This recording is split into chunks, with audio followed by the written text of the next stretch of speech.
Hi students, now mathematics model paper pre-finals fourth one if the length of the rectangle is 4 meters more than its breadth. So అంటే మనకి breadth తెలియదు అంతే కదా మరి breadth x అనుకుంటున్నాను. Rectangle length వచ్చేసేమో breadth కన్నా 4 metres ఎక్కువ ఉందంట. ఓకే ఒకవేళ ఇప్పుడు నేను బ్రెడ్త్ వచ్చేసేమో x అనుకుంటే లెంత్ వచ్చేసేమో x కన్నా ఎక్కువ ఉంది కాబట్టి x ప్లస్ ఎంత ఎక్కువ ఉంది అంటే 4 రైట్. మళ్ళీ ఏమంటున్నాడు and the area of rectangle is 170. So area of rectangle 117 అంటే ఏరియా రెక్టాంగిల్ యొక్క ఏరియా ఎంత? Rectangle area length into breadth కదా. సో టోటల్ ఏరియా ఇచ్చేసారు కదా, టోటల్ ఏరియా ఎంత ఇచ్చాడు 117. So length into breadth is equals to 117. Using above information form quadratic equation కనుక్కోవాలి. So ఎలా తెలుసుకోవాలి మనకి x+4 అనుకున్నాం, అదే రాస్తాము x+4. బి వచ్చేసేమో x, బ్రెడ్త్ వచ్చేసేమో తెలియదు కాబట్టి x అనుకుంటాను 170 అంతేనా. సో మల్టిప్లై చేయండి x into x x² plus 4 into x 4x is equal to ఆ పక్కన 170 ఇటు పక్క వచ్చిందంటే మైనస్ 170 ఇజ్ ఈక్వల్స్ టు 0. ఇదేనా క్వాడ్రాటిక్ ఈక్వేషన్? క్వాడ్రాటిక్ ఈక్వేషన్ అంటే ఏం లేదు అన్న, ax² plus bx plus c is equals to 0. ఈ కండిషన్ మనం సాటిస్ఫై చేసిందంటే అది ఖచ్చితంగా మనకి క్వాడ్రాటిక్ ఈక్వేషన్ అంటాం. సో ఇక్కడ చూడండి ax² లో మనకి x² plus 4x minus 170 equals to 0. Now it is in this form. Simple. Next one చూడండి. The length of shadow of 5 meters అంటే length of shadow of 5 meters high pole వచ్చేసేమో 5 meters ఉందంట. దాని యొక్క షాడో వచ్చేసేమో 5√3 ఇచ్చేసాడు, 5√3 meters ఇచ్చాడు. So elevation ఉంది, మార్నింగ్ టైమ్ లో సన్ రైజ్ అనేది గ్రౌండ్ నుంచి తీసుకుంటే 30 degrees ఉందంట. సింపుల్ డయాగ్రామ్ గీయాలి అంతే. సో ఏమంటున్నాడు, ఒక లెంత్ ఉంది, ఒక పోల్ యొక్క లెంత్ 5 meters ఇచ్చాడు. ఆ పోల్ యొక్క లెంత్ షాడో అంటే షాడో అంటే నాకు ఇక్కడ సన్ ఉందంటే just assume this as a sun. ఇప్పుడు ఈ సన్ దీని మీద పోల్ పడ్డప్పటికి నాకు షాడో పడుతుంది కదా.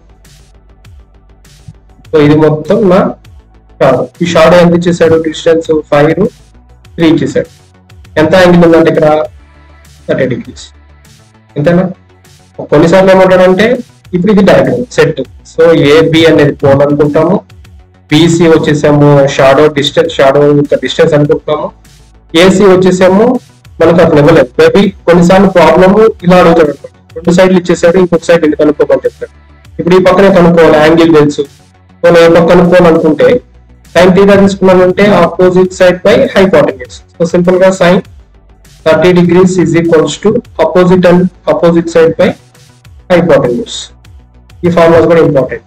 సో ఆపోజిట్ నాకు ఎంత ఉంది 5 డివైడెడ్ బై హైపోటెన్యూస్ ఎంత ఉంది, ఇది అడగలేదు, ఎన్ని చేయమని చెప్పలేదు. బట్ ఇది ఈ డయాగ్రామ్ వర్క్ చేస్తే చాలు, తర్వాత కరెక్ట్ డయాగ్రామ్ ఉంది. సో ఆ డయాగ్రామ్ తీసేసుకోండి సరిపోతుంది. కానీ కొన్నిసార్లు ఏమంటే ఇటు సైడ్ కూడా కనుక్కోమని చెప్తాయి. మనం ఏదైనా ఇలా యాంగిల్ యూజ్ చేసుకున్నా ఫైండ్ అవుట్ చేయొచ్చు, లేదు అంటే మాత్రం పైథాగరస్ థీరం యూజ్ చేసుకొని కూడా మనం ఫైండ్ అవుట్ చేయొచ్చు. ఎందుకంటే AC² is equals to AB² plus BC². దీన్ని ఏమంటారంటే sin² plus sin² is equals to longest side AC² is equals to, ఇది ఇలా కూడా రాసుకోవచ్చు అనుకుంటున్నాం. సో ఇప్పుడు నాకు అపోజిట్ సైడ్ 5 తెలుసు, హైపోటెన్యూస్ తెలియదు అని x అనుకుంటున్నాను. sin 30 అంటే 1/2. సో ఇప్పుడు x 2 అటు క్రాస్ మల్టిప్లై చేసుకుంటే x is equals to 5 2 10. So దీని డిస్టెన్స్ ఎంత అంటే 10. మనం ఇలా కూడా ఫైండ్ అవుట్ చేయొచ్చు. మీరు ఇలా కూడా చేయండి, ఖచ్చితంగా మనకు ఆన్సర్ అయితే వస్తుంది. బట్ ఇక్కడ అతను ప్రాబ్లం అయితే డయాగ్రామ్ వర్క్ చేయమన్నారు కాబట్టి this is the diagram. Next one, 6th question ఏమంటున్నాడు, if a ladder reaches a window of building 12 meters above the ground and distance from the foot of the ladder to the building is 5 meters, then find the length of the ladder. Same ఇందాక మనం చెప్పాను కదా, అలానే అడిగాను. చూడండి, ఒక building కి window దగ్గరికి ఒక ladder ఉందంట. ఆ ladder వచ్చేసేమో ఆ బిల్డింగ్ విండో దాకా, ఇక్కడ విండో ఉంది అనుకుంటే ఆ విండో దాకా ladder ఉంది. సో బిల్డింగ్ హైట్ ఇచ్చేసేమో 12 meters ఇచ్చేసాడు. ladder from the foot of the ladder bill is 5 meters అన్నమాట. The distance from the foot ఈ బిల్డింగ్ యొక్క ఫూట్ దగ్గర నుంచి ఆ ల్యాడర్ ఉండే పొజిషన్ కి వచ్చేసాము 5 మీటర్స్ అంటున్నాడు. ఇటు సైడ్ కనుక్కోమంటున్నాడు. ఇందాక చెప్పాను కదా, రెండు విధంగా కనుక్కోవచ్చు. ఎలా? సో ఏసీ స్క్వేర్, ఇప్పుడు నేను ఇది ఏబి అనేది బిల్డింగ్ లెంత్ అనుకుంటున్నాను. బీసీ వచ్చేసేమో నాకు ఫూట్ ల్యాడర్ నుంచి బిల్డింగ్ దగ్గరికి దీని డిస్టెన్స్ అనుకుంటున్నాను. ఏసీ ఫైండ్ అవుట్ చేయాలి. So AC square is equals to Pythagoras theorem use చేసుకొని AC square is equals to AB square plus BC square, AB square plus BC square. ఇప్పుడు నాకు AC square తెలియదు, so దాన్ని X square అనుకుంటున్నాను. AB square వచ్చేసేమో 12 square, BC square వచ్చేసేమో 5 square. 12 square అంటే 144, 5 square అంటే 25. 144 ప్లస్ 25 అంటే 169. సో ఎక్స్ ఆల్రెడీ స్క్వేర్ ఉంది కాబట్టి ఆ స్క్వేర్ ఇటు సైడ్ పంపించేసామంటే రూట్ అవుతుంది. రూట్ 169 అంటే ఎగ్జాక్ట్ 13 సార్ 169. సో ఖచ్చితంగా మీరు అప్ టు 30 స్క్వేర్స్ అని నేర్చుకోవాలి, అప్లై ఈజీ అవుతుంది. సో ఈ తెలియని సైడ్ ఎంత అంటే ఏసీ యొక్క అంటే ల్యాడర్ యొక్క డిస్టెన్స్ ఎంత ఉంది అంటే 13 meters. Simple. Next one, draw the Venn diagrams of the following sets. ఏమడుగుతున్నాడు? వెన్ డయాగ్రామ్స్ ఏమంటున్నాడు? ఏ యూనియన్ బి కి, ఏ ఇంటర్సెక్షన్ బి కి, ఏ మైనస్ బి కి, ఏ సబ్సెట్ బి కి గీద్దాం. A union B. ఫస్ట్ మనం ఏం చేయాలంటే ఒక సెట్ తీసుకుంటున్నాము. ఏ అనే ఒక వెన్ డయాగ్రామ్ తీసుకుంటున్నాం, బి కూడా తీసుకుంటున్నాం. ఇప్పుడు ఏకి ఏ బి రెండు.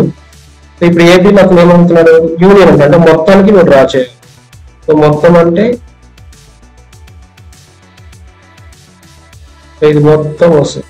ఏ యూనియన్ బి అంటే మొత్తం అన్ని క్లబ్ చేస్తుంది అనమాట. ఇది ఏ యూనియన్ బి. అదే మనం ఏ ఇంటర్సెక్షన్ బి చూద్దాం ఒకసారి. ఏ ఇంటర్సెక్షన్ బి అంటే సేమ్ డయాగ్రామ్ గీయాలి. Circle, A circle and B circle. So ఇప్పుడు ఏం చేస్తున్నారు? ఓన్లీ ఏ ఇంటర్సెక్షన్ బి అంటే ఎక్కడెక్కడ ఇంటర్సెక్షన్ అంటే ఈ సెంటర్ పార్ట్ మాత్రమే ఇంటర్సెక్ట్ అయ్యేది. సో ఇది ఏ, ఇది బి, ఇది బి. సో ఈ డయాగ్రామ్ ఏమంటామంటే ఏ ఇంటర్సెక్షన్ బి అంటాం. నెక్స్ట్ ఇంకేమంటున్నాడు? ఏ మైనస్ బి. సో సింపుల్ గా చూడండి, సేమ్ డయాగ్రామ్ తీసుకుంటున్నాను. డయాగ్రామ్ సేమ్ తీసుకున్నాను. 2 సర్కిల్స్ దాని లోపల తీసుకుంటున్నాను. సో చూడండి, ఏ మైనస్ అంటే ఏ మొత్తాన్ని మనం షేర్ చేసుకుంటున్నాం. ఈ కలిసి ఉండే పార్ట్ మాత్రం రిమూవ్ చేస్తాం. సో ఇది ఏ అనుకుంటాం, ఇది బి అనుకుంటాం. సో దీన్ని ఏమంటారంటే ఏ మైనస్ బి.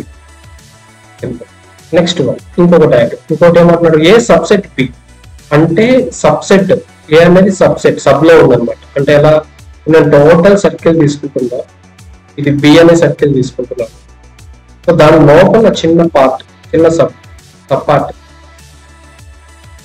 దీన్ని మొత్తం నేను లైన్స్ డ్రా చేసుకుంటాను. ఇది ఏ పార్ట్ ఇలా రా. A is A, B is the subset of A subset B.